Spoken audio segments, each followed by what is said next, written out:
What if helping someone doesn't mean fixing what's broken? I had a dream 5 years ago where someone was asking me for help because they were completely overwhelmed.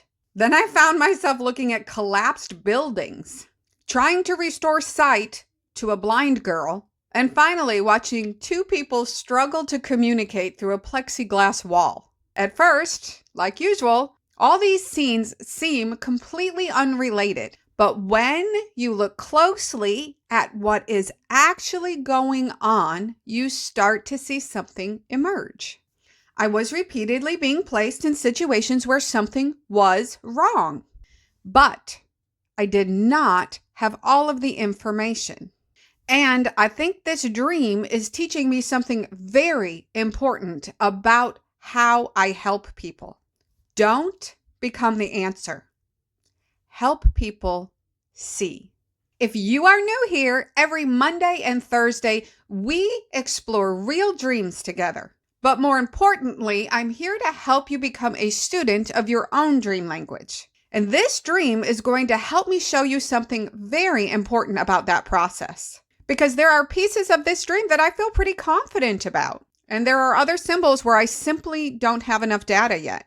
And I'm not going to force that answer just simply because I want one. Sometimes a good dream interpretation is being willing to say, I just don't know yet. This dream was on May 4th of 2021. I had received a message from Kelvin that he needed my help with produce. He was overwhelmed.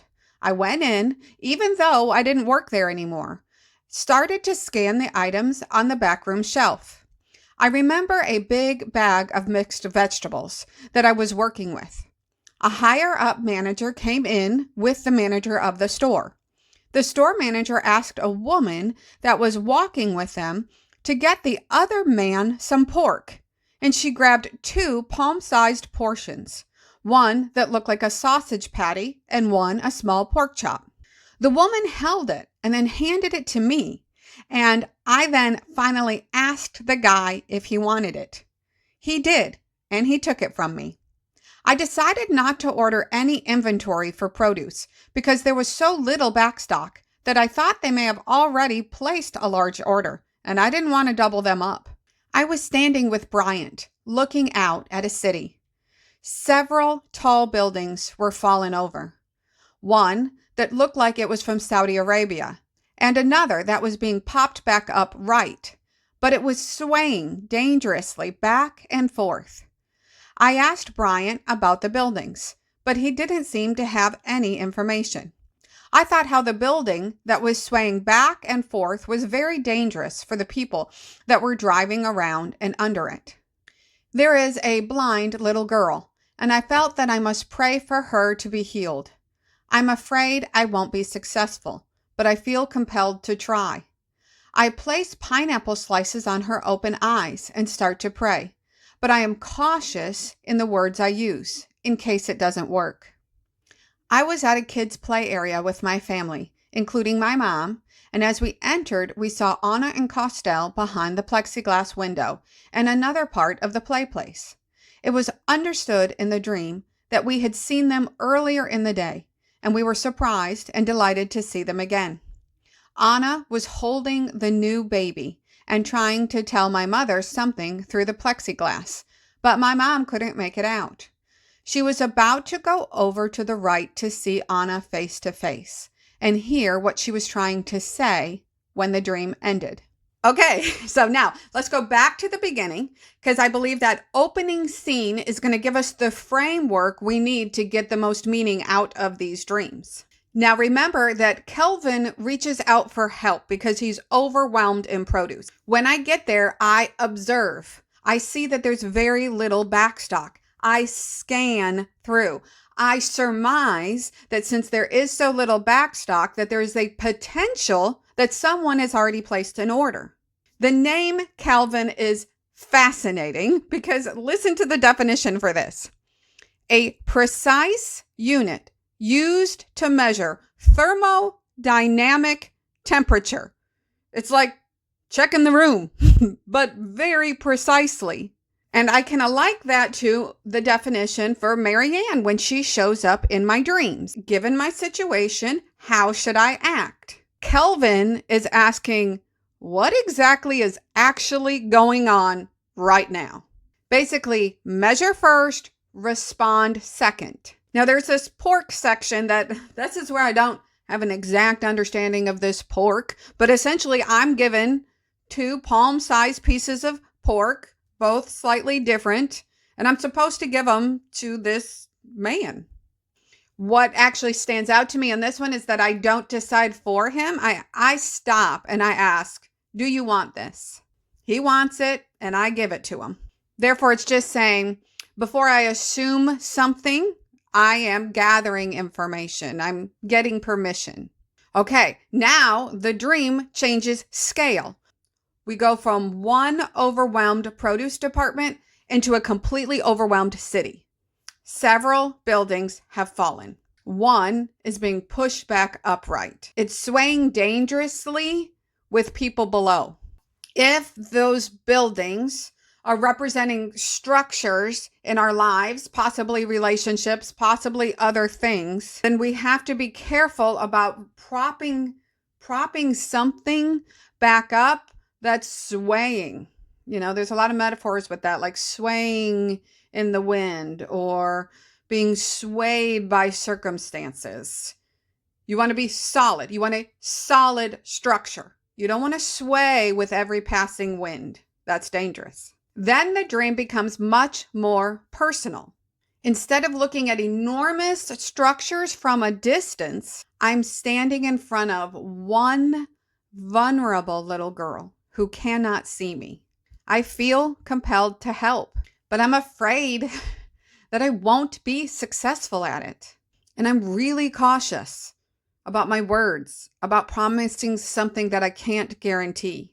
And then suddenly I notice what I'm trying to restore. Eyesight. Maybe what this dream is showing me is it's not my responsibility to fix everybody's structure. Maybe what I'm being called to do is help someone see something they were previously unable to see. What they do with that, once I help, that's on them. It's reminding me, it's helping me recognize that participation does not require me to have certainty that I simply don't have. Which brings us to the obvious question. Why on earth am I treating blindness with pineapple slices? And guess what? I did not Google what pineapples mean this time. Instead, I asked a critical question.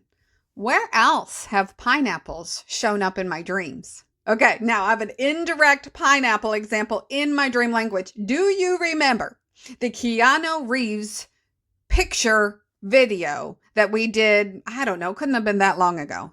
Now, I went back to that dream and it's actually an association to the dream. It wasn't directly in the dream. The association was, if you remember, the kids were going to a SpongeBob movie. And actually, Angela helped me make the reference to the SpongeBob personality. But where does SpongeBob live? A pineapple under the sea. Okay, so that means that this childlike disposition that I love, that I want to embody, it resides in a pineapple.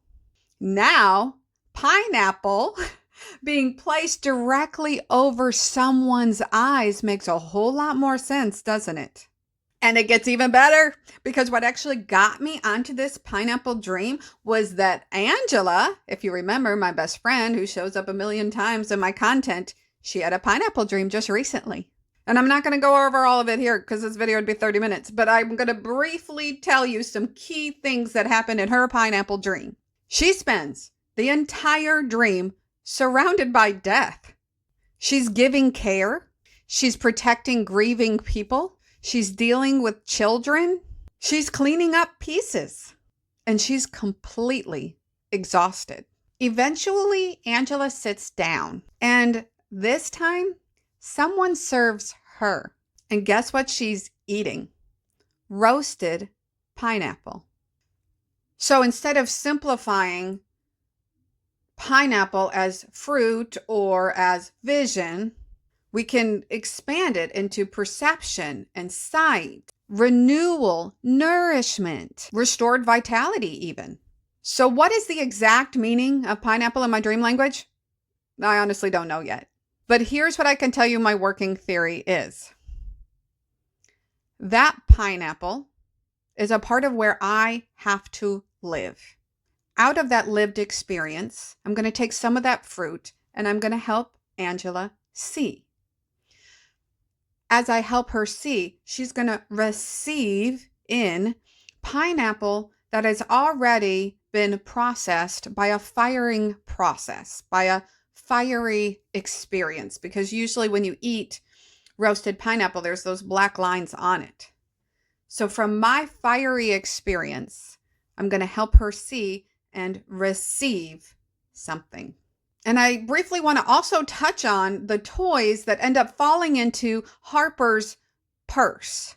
Angela is exhausted in her dream and she needs everyone to come help her clean up the pieces, to clean up the mess. What this part of her dream is showing is that not every piece belongs to the person that's helping out. The responsibility in her dream is getting sorted out to where it belongs. Care gets shared amongst many hands. And then eventually the caregiver receives nourishment too. Angela's dream is telling her that helping people doesn't mean endlessly giving until you got nothing left. Okay, now let's return to the final scene of the dream we're covering today. This places us squarely where I see Anna and Costel behind a plexiglass window. My mother can see Anna perfectly well. The problem is not sight now in this part of the dream. She can't understand her. That's different. I have a blind girl who can't see. Then I have Anna who can see but can't be heard. It's showing that different problems are needing different solutions. And then my mother does something wonderful. She doesn't keep yelling through that plexiglass. She starts going around it. Sometimes the answer isn't trying harder to get through a barrier. Sometimes you have to change your position. Now look at what happens when we pull all these scenes together. Kelvin, measuring before acting. Pork, asking before assuming. Buildings, don't try to prop up something that's just going to sway back and forth and be dangerous. Blind girl, help restore sight without pretending you have all the answers. Plexiglass, identify the actual barrier before deciding how to move forward. And Angela's dream beautifully adds, the helper also needs restoration. What's underneath all of these? I think it's accurate assessment before intervention. And again, that takes me back to my mahogany elevator. The man operating the elevator didn't repair the tornado devastation for me. He didn't even tell me what my future looked like. He simply helped me reach a perspective that I could not reach on my own. And that is increasingly helping me understand this work that I do with dreams. I'm not supposed to become somebody else's answer. Maybe I'm supposed to help them reach a place where they can see more clearly. And that's why I believe this dream started with Kelvin. Before helping, take a temperature check. What's actually happening and what's needed? What do I know and what do I not know? Is something already in motion that I can't see yet? Would my intervention actually help? Or would it simply double an order? It's measuring first and responding second. And this is exactly how I want to interpret dreams. Scan the inventory. What is the dream actually giving me? Check the backstock. What is already in my dream journal? Don't double order. Don't manufacture additional meaning just because I want to get to an answer. I don't want to over order meaning. I want to work with what my dreams have already given me. And sometimes the most responsible interpretation is I don't know yet. I need another dream. Maybe helping people isn't becoming the person with all the answers. Take the temperature. Look at what's actually there. Ask before assuming. Don't promise an outcome you can't control. Help people see. And when communication isn't getting through, sometimes you need to change your position and move closer. And strangely enough, I think that's exactly what I'm learning with my dreams. I don't want to force every symbol into a definition. I want to gather data. I want to follow patterns. I want to pay attention to what I actually know and leave room for what I don't know yet. Because maybe my job isn't to become the answer. Maybe my job is simply to help people see. If you made it through to the end of this episode, thank you. The time you choose to spend with me really means a lot. And if you would like help with your own dreams, I have a free community for that. I also have one-on-one sessions you can sign up for. Just see the links below. And if not, just come on back and see me here, because you know what? Your story really does matter. I'll see you next time.